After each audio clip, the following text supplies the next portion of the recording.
Hey guys, Brian with SunfireAmmo.com here, and I'm going on a camping trip.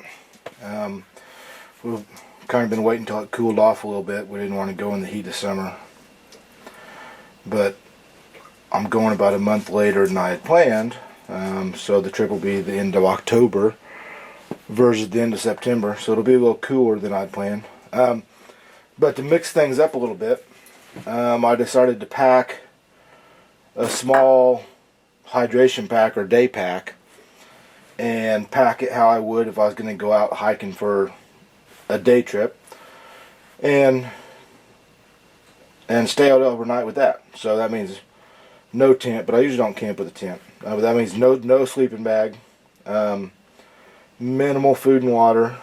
So I thought I'd go through what I'm taking and then give you guys some feedback when I get back. The pack is a Condor hydration pack. You can see size-wise, it's fairly small.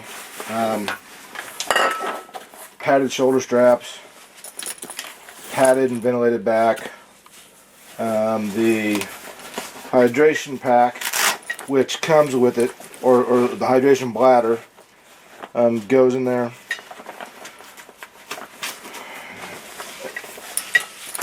And the tube comes out through a hole here that's covered, so you aren't going to get any moisture in there if you get caught in the rain, and down through the shoulder strap.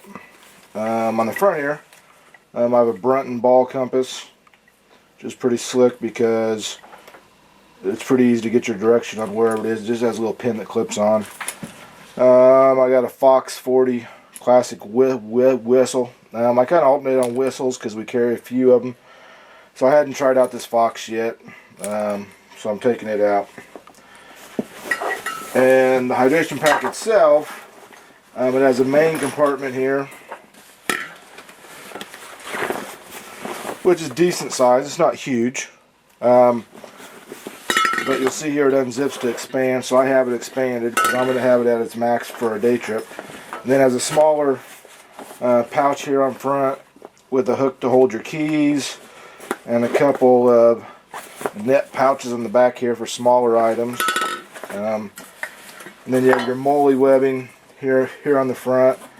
I have some of my Night Eyes Figure 9 carabiners, and then I have a water bottle. So I'll take a water bottle in addition to the hydration pack. Here I have my Snug Pack poncho. So just something to throw over me if we get caught in the rain, which is a good item to have if you're out regardless, because you want to stay dry. So I'm going to show this over the side because I got a lot of stuff here, and all this stuff actually fits in this pack. Having some paracord. I have 4 different lengths. This is stuff that I reuse camping trip to camping trip. And I have the white, because if you use it to set up a tent or an improvised shelter, it's nice to have the white. It's a little more visible. You tend not to run into it, although Libby, my dog, runs into it regardless. A little first aid kit. This one's Adventure Medical. It's nice because it's small. I have my Aquamira Frontier Pro water filter. You've seen from my previous videos, I did a test on it on my last camping trip. Small and handy in case I do run out of water. I have a Phoenix LD2. This is an old AA light. Takes 2 AA's. I think this was the first Phoenix light I bought before I started selling them. I have a couple of spare AA batteries in a keep-to-go tube, so they're nice and watertight, and they're easy to find in my pack. I'm not taking any matches, but a couple fire starting methods. One's the Zippo emergency fire starter, which I tested on my last trip. Just taking that as a backup, and because it has some tinder in there. But my favorite is the Ultimate Survival Blast Match, and this was my favorite because it can be worked one-handed. If you are in a survival situation and you're injured and need to start a fire, with flint and steel it's going to be a little tougher if you only have use of one hand, so it's nice. All the Ultimate Survival line was developed for the U.S. military or the U.S. government, so it's good stuff. My Phoenix headlamp, and this one, I think this is the HL1. It's a little larger. It puts out about 220 lumens. Takes 4 AA's, so my spare AA's will work between my flashlight or my headlamp. So it's nice to have that redundancy. And the headlamp, if you don't take a headlamp with you camping or in with any kind of survival gear you have, you're missing out, because that hands-free light is awesome. A pair of gloves. You never know when you might have to gather some firewood or do something. Or a little thin pair of gloves don't take up much room in your pack. Here I have a neck knife, and I've kind of become a fan of neck knives here lately, especially when you're out camping or something.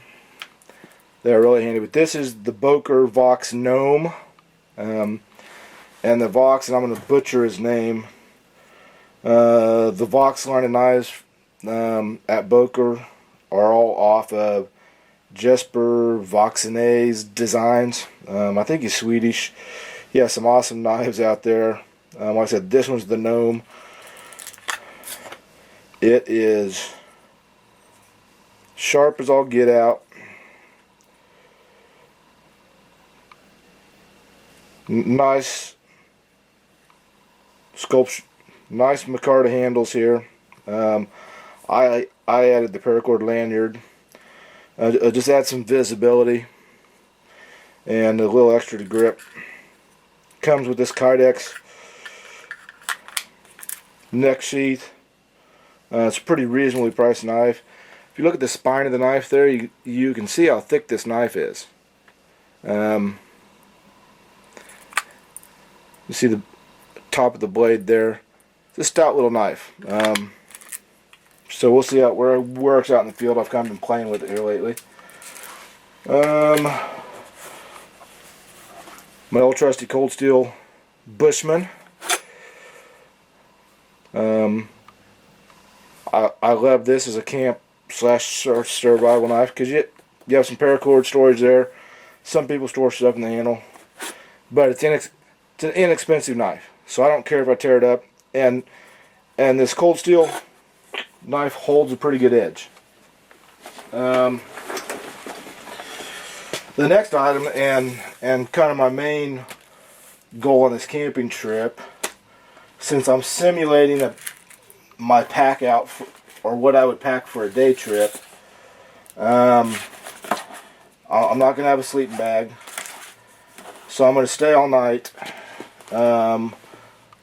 with minimal shelter. So in this case, I'm going to have one space blanket, and my intention is to use this as a ground cloth or a tarp to provide a little moisture barrier between myself and the ground, and hopefully it'll radiate some heat up so that the ground doesn't soak up my body heat. So I'm going to use that for sure. And then I have 3 different emergency bivy bags. I don't know which one I'm going to use yet.